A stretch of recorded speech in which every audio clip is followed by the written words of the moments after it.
Bismillahirrahmanirrahim. Assalamualaikum warahmatullahi wabarakatuh. Alhamdulillah, hari ini kita akan mencoba membahas soal PAT tema 8 kelas 4 yang kemarin kita kerjakan ya. Langsung saja coba kita perhatikan soal yang pertama. Ini kemarin ada di soal nomor 2 kalau nggak salah. Coba kita perhatikan. Perhatikan pernyataan di bawah ini. Ya, sudah diperhatikan, sudah dibaca. Oke, kita baca bersama. Bayu suka bermain sepak bola, sedangkan Ani suka bermain basket. Yang kedua, Santi berkulit putih dan Alex berkulit hitam. 3, Ali dari Aceh dan Samuel dari Papua. 4, Dani rajin menabung dan Budi gemar belanja.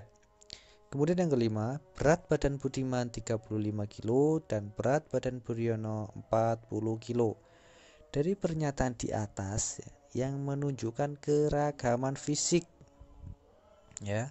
Ingat, keragaman fisik itu ya, keragaman yang menunjukkan seperti berat badan seseorang, kemudian warna kulit seseorang, kemudian warna rambutnya, berat badannya, tinggi badannya. Ini ya disebut dengan keragaman fisik yang menunjukkan ciri-ciri bentuk tubuh seseorang.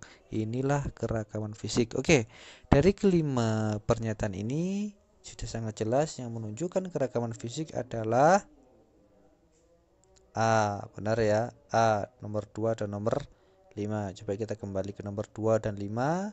Nomor 2, Santi kulitnya putih dan Alex kulitnya hitam. Kemudian yang 5, berat badan Budiman 35 dan berat badan Budiono 40 ya. Ini menunjukkan fisik seseorang. Yang nomor 2 itu warna kulit, dan yang nomor 5 adalah berat badan Budiman dan berat badan Budiono ya. Jadi jawabannya adalah A. Nomor 2 jawabannya A. Berikutnya kita ke soal nomor 3. Ting. Oke. Perhatikan pernyataan di bawah ini. Yang pertama, mempererat rasa tolong-menolong. Yang kedua, menambah pengetahuan kebudayaan daerah lain. Yang ketiga, menumbuhkan rasa egois. Keempat, menumbuhkan rasa saling memusuhi. Ya, dari 4 pernyataan di atas yang bukan manfaat dari karakteristik individu ya. Yang bukan manfaat itu yang mana? Nah, kita lihat jawabannya, yaitu B ya, nomor 3 dan nomor 4. Jadi manfaat karakteristik individu itu banyak. Di antaranya yang pertama, mempererat tolong menolong. Yang kedua, menambah pengetahuan budaya daerah lain. Sedangkan yang nomor 3 dan 4 ini bukan manfaat keragaman karakteristik individu. Menumbuhkan rasa egois, menumbuhkan rasa saling memusuhi. Tidak boleh seperti itu ya. Egois itu tidak boleh. Nah, itu dosa, karena egois itu adalah tidak menghiraukan sekelilingnya. Itu egois. Merasa paling menang sendiri, itu egois. Merasa dirinya paling hebat, itu egois. Dan yang keempat adalah saling memusuhi. Tidak boleh. Sesama muslim, sesama anak bangsa, satu agama, tidak boleh saling memusuhi. Jadi jelas nomor 3 jawabannya B ya. Oke, berikutnya kita beralih ke nomor 4. Ting. Ya, nomor 4 coba itu perhatikan. Soalnya gampang. Di bawah ini yang merupakan cara menjaga kerukunan dalam keluarga yang memiliki perbedaan karakter. Jadi kita harus ingat, dalam satu keluarga itu memiliki karakter yang berbeda. Kakak seperti ini, kakak karakternya begini, adik begini. Nah, agar dalam lingkungan keluarga tetap rukun meskipun karakternya berbeda, yang harus kita lakukan adalah A, yaitu memahami dan menghargai perbedaan setiap anggota keluarga. Jadi dalam satu anggota keluarga itu harus saling menghargai ya. Jangan sampai adik kakak berkelahi, ya, apalagi sampai anak berkelahi dengan orang tuanya, itu durhaka. Sudah sangat jelas, gampang sekali ya. Siap. Lanjut kita ke soal nomor 5. Ini juga sudah gampang. Alhamdulillah kemarin betul semua. Ustaz sudah lihat gambar samping ya di bawah ini, yaitu ada seorang anak menjambak temannya. Itu adalah salah satu sifat D, ya. Karakter yang dipunyai oleh anak tersebut yaitu, coba kita baca soalnya, keragaman sifat individu berdasarkan gambar di bawah ini. Itu gambar anak menjambak temannya. Yaitu gambar di bawah ini adalah apa? Karakter sifat individunya rajin, tidak mungkin. Ramah dan santun juga tidak mungkin. Yang C, saling menghargai juga tidak mungkin. Yang betul adalah D, dia itu jahil dan suka mengganggu. Jelas. Lanjut. Ini kemarin juga banyak yang keliru. Nomor 5 ini ya. Nah, ternyata kalian itu banyak salah ketika soalnya sedikit panjang. Kalau soalnya panjang mesti kalian banyak yang terkecoh. Berikutnya, kakak disiplin terhadap waktu. Kakak tidak pernah terlambat untuk belajar, sedangkan adik sangat menyukai rapian. Semua barang adik tertata rapi. Hal ini merupakan contoh keragaman. Yes, betul ya. Fisik tidak mungkin. Fisik itu yang seperti saya jelaskan tadi, warna rambut, warna kulit, badan itu fisik. Kegemaran juga tidak. Keadaan tidak sekali. Jadi jawabannya adalah C. Sifat. Yang kakak punya sifat disiplin, dan si adik mempunyai sifat apa di situ? Sifat menyukai keindahan, kerapian. Ya, alhamdulillah kemarin betul semua.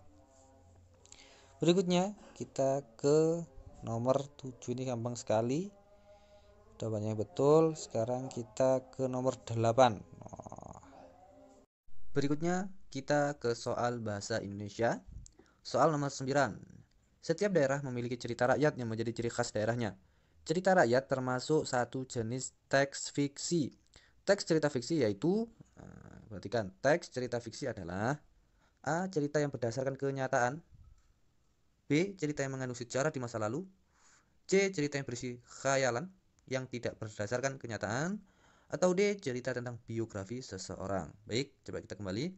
Cerita fiksi adalah, jadi cerita fiksi itu adalah cerita yang apa? Tidak nyata. Yang A, cerita yang berdasarkan kenyataan itu adalah nyata. Yang B, cerita yang mengandung sejarah, nyata. C, cerita yang berisi rekaan atau khayalan, pengarangnya tidak nyata. D, biografi seorang tokoh, berarti nyata. Berarti cerita fiksi di sini adalah ditunjukkan oleh nomor yang ya benar, yang C. Jadi kalau cerita fiksi itu adalah cerita yang tidak nyata, kalau non fiksi itu nyata. Jadi seperti itu. Oke, berikutnya. Nomor 10. Waduh, ini sebuah cerita panjang. Kita baca bersama ya. Lama sekali nih. Oke. Di hutan, tupai adalah binatang yang sangat sombong. Ia selalu memamerkan ketangkasan pada saat meloncat. Setiap ia bertemu dengan binatang lain, ia selalu mengejek. Pada suatu hari, kura-kura dan kelinci sedang asyik main bola. Namun tak lama kemudian, bola tersangkut di pohon. Mereka berdua bingung bagaimana mengambil bola tersebut. Hahaha, kasihan sekali kalian, ujar tupai. Tiba-tiba, tupai keluar dari balik pohon sambil membawa bola. Tupai, cepat lemparkan bola pada kami. Hahaha, tidak, makanya kalian jangan menjadi binatang yang hanya bisa berjalan. Penggalan cerita tersebut termasuk jenis cerita A. Fabel, B. Legenda, C. Mite, D. Saga. Ya, sangat jelas bahwa cerita yang diperankan oleh tokoh yang berupa binatang, maka cerita disebut dengan fabel. Nah, jadi suatu cerita apabila tokohnya itu hewan, tokohnya binatang, maka cerita tersebut disebut dengan fabel. Jawabannya A, sangat jelas. Nah, lanjut ke nomor soal berikutnya. Kita ke nomor 12. Ting. Oke. Saga adalah cerita lama yang berhubungan dengan sejarah, yang menceritakan keberanian, kepahlawanan, kesaktian, dan keajaiban. Contoh cerita saga adalah, ciri-ciri dari cerita saga itu biasanya tokohnya selalu menjadi pahlawan. Ceritanya mengisahkan tentang kesaktian seseorang. Coba yang A, Calon Arang, Ciung Wanara, dan Air Langga. B. Nyi Roro Kidul, Joko Tarub, dan Maling Kundang. C. Sang Kuryang, Air Langga, Joko Tarub. D. Tangkuban Perahu, Kelinci, Siput, terjadinya Danau Toba. Nah, dari keempat contoh ini yang merupakan cerita Saka adalah yang A. Kok A Ustadz? Iya. Coba kita perhatikan dari yang paling bawah, D. Tangkuban Perahu, Kelinci, dan Siput, dan terjadinya Danau Toba. Kelinci dan Siput masuk jenis fabel.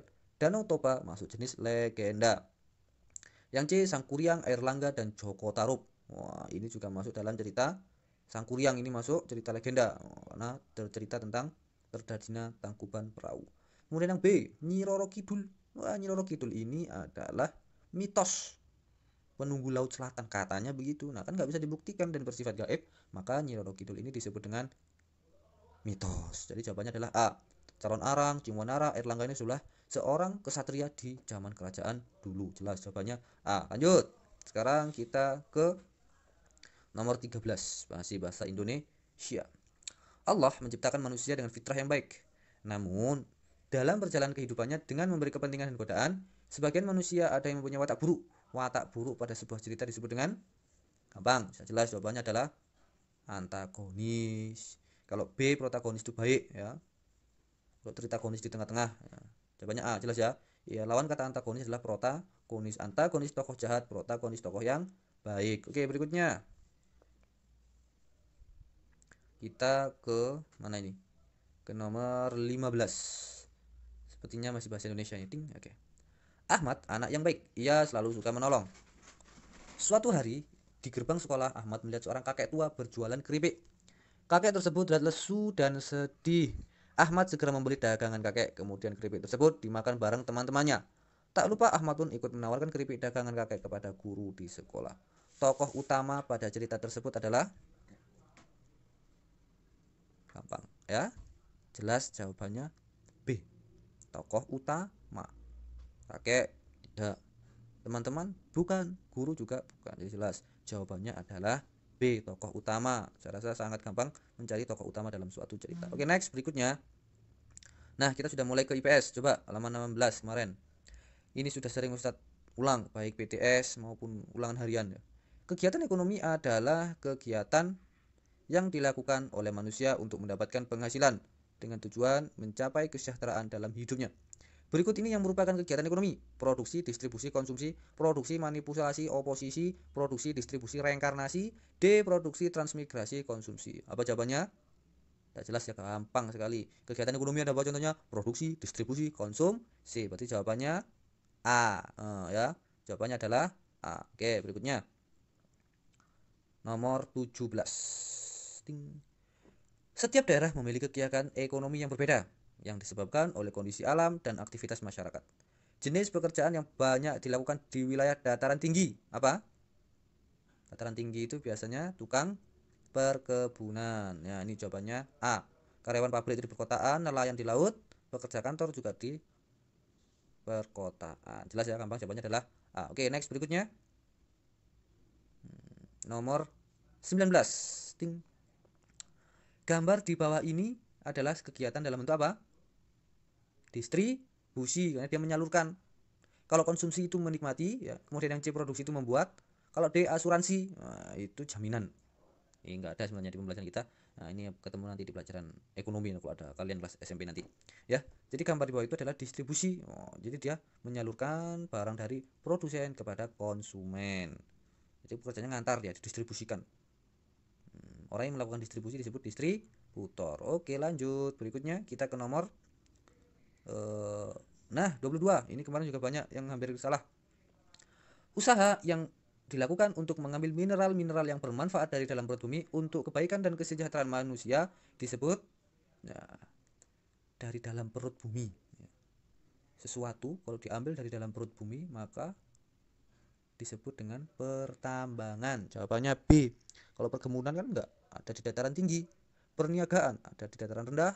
Pertanian ada juga di dataran rendah atau pesawat. Tetapi kalau pertambangan itu adalah mengeruk kekayaan alam, mineral-mineral yang ada di dalam perut bumi untuk digunakan mengambil emas, batu bara. Nah, itu adalah hasil tambang. Jawabannya B ya, pertambangan. Berikutnya 23.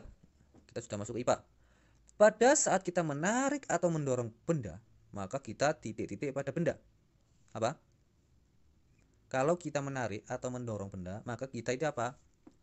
Mendapat gaya enggak, menerima gaya juga enggak, memberikan gaya, ya, menemukan juga enggak. Jadi jawabannya adalah IPA nomor 23 ini adalah jawabannya memberikan gaya. Ya. Lanjut. 24. Ting. Nah. Berikut ini peristiwa yang memanfaatkan gaya dorong adalah kalau A itu apa? Menarik. B menarik, C mendorong, D menarik. Berarti jawabannya C, ya. Gambar yang lain adalah peristiwa dengan memanfaatkan gaya tarik semua. Ya, pedati ditarik sapi, kemudian ditarik tambang, layang-layang ditarik anak-anak, kecuali yang C. C itu gampang ya, mobil didorong. Jadi jawabannya sangat gampang. Nah, oke, berikutnya. Nomor 25. Perhatikan beberapa kegiatan di bawah ini. Mendorong gerobak, membuka pintu, melempar batu, memecah gelas, bermain tarik tambang. Dari kelima kegiatan di atas, contoh gaya yang merupakan tarikan. Ditunjukkan oleh angka. Ingat, tarikan.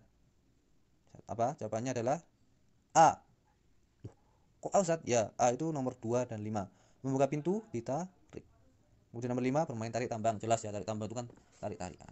Kalau mendorong gerobak itu dorong, melempar batu juga dorong, memecahkan gelas juga dengan dorongan. Nomor berikutnya. Ini pengaruh gaya dan gerak. Saat di persimpangan jalan, Pak Rudi membelokkan mobil ke arah kiri. Hal ini membuktikan bahwa gaya dapat. Jawabannya adalah A. Mengubah arah gerak benda. Coba perhatikan. Kalau ayah kalian nyetir mobil, kemudian mobilnya belok, ya, maka ayah kalian akan membelokkan setir. Nah, dengan dorongan di setir itu, setir mobil didorong, maka mobilnya akan belok ke kiri. Nah, hal ini menunjukkan apa? Bahwa gaya dapat mengubah arah gerak benda. Dengan gaya tadi, mobil bisa berubah arah, ya.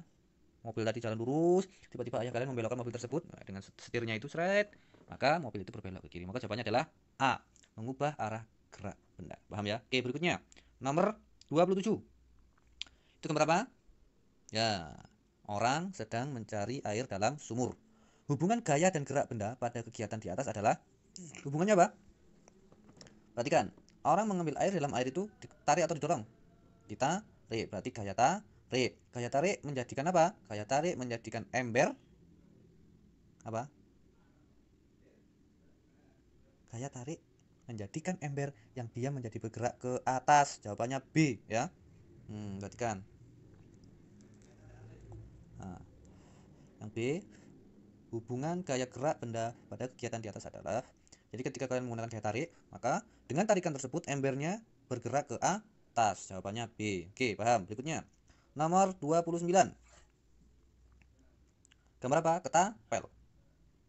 Gaya ketapel ini merupakan kegiatan yang memerlukan gaya berupa apa? Permainan ketapel dilakukan dengan melakukan gaya yang berupa tarikan, dorongan, pukulan, tendangan. Kira-kira yang mana? Gampang. Terot. Jawabannya adalah tarikan. Kalau nggak ditarik tuh batu nggak bisa lepas. Jadi perlu tarikan terus dilepas, das, maka batunya akan melecek.